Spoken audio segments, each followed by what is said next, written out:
એક એક્ઝામ્પલ લઈએ. સન પીતર પહેલા તો કહે છે કે મારે તમારા માટે મરવાનું થાય તો હું તૈયાર છું.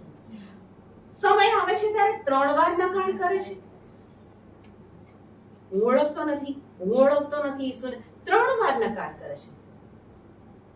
પણ જ્યાં ખબર પડી, લખાણમાં તો એવું કહે છે કે એ એટલું રડ્યા, સંત પીતર એટલું રડ્યા કે છે ગાલ પર ખાડા પડી ગયા. કહેવાનો અર્થ કે પુષ્કળ રડ્યા, પોતાના પાપ માટે પુષ્કળ રડ્યા અને પસ્તાવો કર્યો. એમણે પાપ કર્યું પછી શું ઈસુ એમને ફેંકી દીધા? ઈશ્વરના રાજ્ય માટે શું એમનો ઉપયોગ ના કર્યો?